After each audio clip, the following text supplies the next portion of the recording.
नमस्कार। आज आचार्य प्रथम सेमेस्टर के चतुर्थ पत्र में ऋग्वेद भाष्य भूमिका में अध्ययन करेंगे। ऋग्वेद भाष्य भूमिका के अध्ययन के क्रम में हम लोगों ने पूर्व में मंत्रों में अर्थबोधकता नहीं होती है, ऐसा पूर्व पक्षी का कहना है। पूर्व पक्षी का कहना है कि मंत्रों में अर्थ नहीं होता है, मंत्र का कोई अर्थ नहीं होता है। इसी अभिप्राय को दृष्टि में रखकर भगवान जैमिनी ने मंत्राधिकरण में मंत्रों के विविक्षयितार्थत्व को सूत्रित किया और उन सूत्रों के क्रम में उन्होंने सर्वप्रथम पूर्व पक्षी के सूत्रों को प्रस्तुत किया। अब पूर्व पक्षी के सूत्रों का खंडन उत्तर पक्षी के रूप में वो प्रस्तुत करते हैं, उनका खंडन करते हैं। उत्तर पक्षी पूर्व पक्षी द्वारा प्रस्तुत मतों को खंडन करते हैं। सर्वप्रथम वाक्यार्थ तो समान है। अवशिष्टस्तु वाक्यार्थः, वाक्यार्थ तो समान है।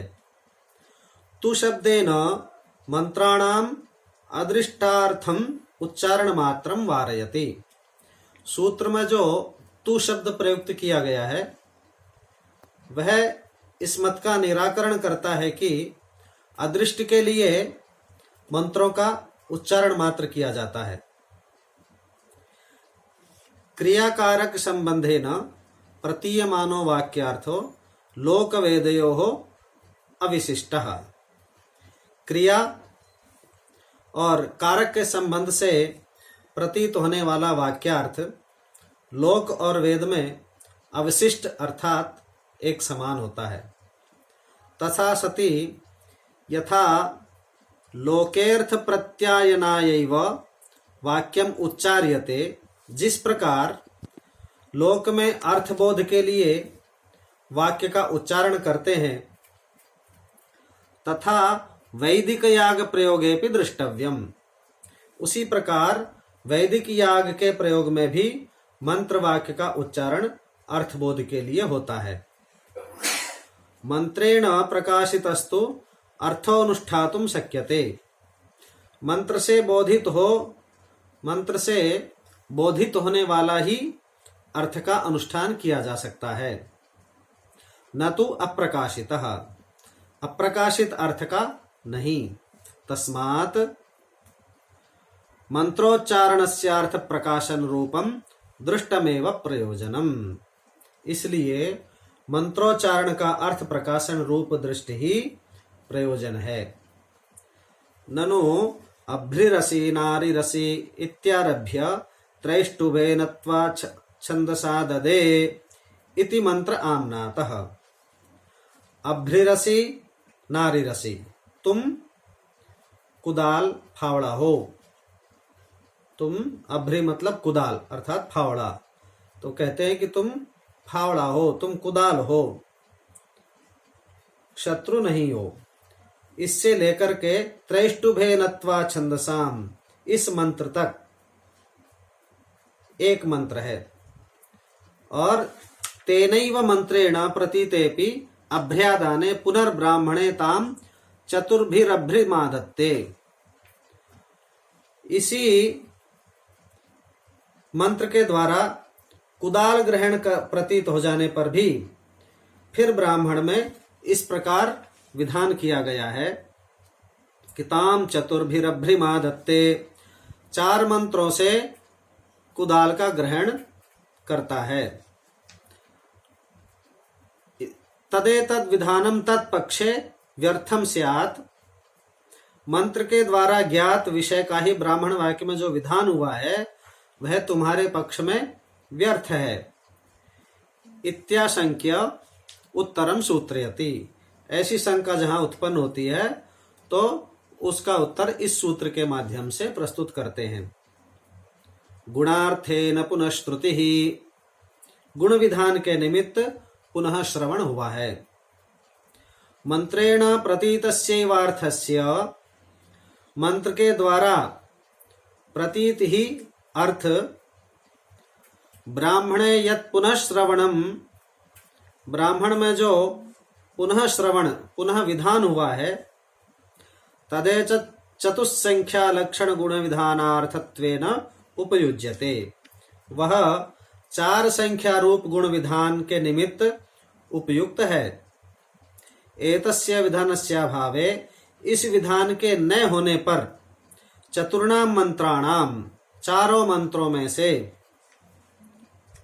मध्ये येन केनापि एकेन अभ्रिः आदीयते, जिस किसी भी एक मंत्र के द्वारा कुदाल का आदान हो जाता है, इस ब्राह्मण के कारण 4 मंत्रों के द्वारा कुदाल का आदान होता है, इसलिए ब्राह्मण व्यर्थ नहीं है। ननु इमाम गृह्णन् रसनामृतस्य इत्यश्वाभिधानिमादत्ते इत्यत्र मंत्र सामर्थ्यादेव प्राप्तस्य रसनादानस्य, इमाम गृह्णन् रसनामृतस्य, इस मंत्र के सामर्थ्य से ही प्राप्त रसनादान, रसनादान अथवा लगाम, लगाम का हाथ में पकड़ना के लिए पुनर्ब्राह्मण वाक्यम विनियोजकम आमनायते, के लिए फिर मंत्र का विनियोग बताने वाला ब्राह्मण वाक्य इत्यश्वाभिधानिमादत्ते तदेतत् त्वन्मते व्यर्थम, आमनात किया गया है, तुम्हारे मत में यह ब्राह्मण वाक्य व्यर्थ होगा। यदि यह शंका उत्पन्न करते हैं तो इस शंका की उत्पन्न करके जैमिनी के इस सूत्र से सिद्धांत पक्षी उसका उत्तर देते हैं। परिसंख्या, परिसंख्या वर्जन बुद्धि अर्थात निषेध के हेतु यह ब्राह्मण वाक्य उपयुक्त है। गर्दभाभिधानीम नादत्ते इति निषेधा परिसंख्या, गर्दभ की अभिमानी अर्थात लगाम, जिससे गर्दभ या अश्व को अपने वश में रखा जाता है, गर्दभ की अभिमानी, गर्दभ की लगाम को ना पकड़े, यह तदर्थम इदम ब्राह्मण वाक्यम, यह निषेध परिसंख्या कहलाता है। उस निषेध के लिए यह ब्राह्मण वाक्य उपयोगी है। ननु परिसंख्यायाम त्रयो दोषाः प्राप्नुयुः, किंतु परिसंख्या में 3 प्रकार के दोष प्राप्त होते हैं। आदत्ते इति शब्दो रसनादान लक्षणम स्वार्थम जह्यात्, आदत्ते, यह शब्द रसनादान रूप अपने अर्थ का परित्याग कर देता है। तन्निषेध लक्षणः परार्थोस्य शब्दस्य कल्पेत, आदत्ते शब्द रसनादान निषेध रूप दूसरे अर्थ की कल्पना करता है। रसनात्व सामान्येन च प्राप्तम गर्दभ रसनाया आदानम बाध्येत इति त्रयोदोषाः, और सामान्य रसनादान से जो गर्दभ रसना का दान प्राप्त था उसका बोध होता है। गर्दभ रसनाया अप्राप्तत्वात् तथा ही तत्पक्षे प्रकरण पाठान्यथानुपपत्या मंत्रेण अनेन आदानं कुर्यादिति वाक्यं परिकल्प्यते। तेन च वाक्येन मंत्रदानयोः संबंधे सिद्धे सति पश्चात् किं विषयकमादानमिति दीक्षायां लिंगाद् रसनामात्रस्य आदानम् उपेत्य गर्दभ रसनायाः प्राप्तिर् वक्तव्या, सा च विलंब्यते। इस शंका का उत्तर देते हुए सिद्धांति का कथन है कि प्रकृत स्थल में उपर्युक्त दोष नहीं होते, क्योंकि यहाँ गर्दभ की रचना प्राप्त ही नहीं है। जैसे कि प्रकरण पाठ अन्यथा अनुपपन्न है, इसलिए इस वाक्य की कल्पना करते हैं कि इस मंत्र में आदान करना चाहिए। इस वाक्य से मंत्र और आदान का संबंध सिद्ध हो जाने पर तत्पश्चात किसका आदान करना चाहिए, यह कांक्षा होने पर लिंग से अर्थात मंत्र के सामर्थ्य से रसना मात्र अश्वरसना तथा गर्दभ रसना, इन दोनों के आदान में मंत्र प्रवृत्त होता है, और इस प्रकार गर्दभ रसना की प्राप्ति कहनी चाहिए, और यह प्रतीति तो विलंब से होती है। इति अश्वाभिधानीम इति प्रत्यक्षेण वाक्येन मंत्रादानयोः संबंधे सति रसना मात्रे प्राप्तदानम अश्वाभिधानीम इति श्रुत्या विशेषे व्यवस्थाप्यते। इति अश्वाभिधानीम आदत्ते, इस प्रत्यक्ष वाक्य के द्वारा मंत्र और आदान का संबंध होने पर अश्वाभिधानीम, इस श्रुति के द्वारा यह मंत्र अश्वरसनादान रूप में विशेष व्यवस्थित कर दिया जाता है। ततो मंत्रस्य निराकांक्षत्वात् गर्दभ रसनाया अप्राप्तत्वान्नास्ति प्राप्त बाधा, जबकि लिंग इस मंत्र को रचना सामान्य में विनियुक्त करता है। श्रुति लिंग से बलवती होती है, अतः अश्वरसनादान में ही इस मंत्र का विनियोग होता है। अश्वरसनादान में विनियुक्त हो जाने पर यह मंत्र निराकांक्ष हो जाता है और गर्दभ रचना की प्राप्ति ही नहीं होती। अतः प्राप्त प्रकृत में प्राप्त बाद नहीं होता, अतएव निषेधार्थो न कल्प्यते, इसलिए निषेधार्थ की कल्पना नहीं की जा सकती।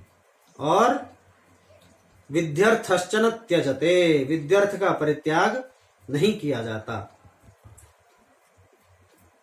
इस प्रकार प्रकृति में 3 दोष कहाँ हैं?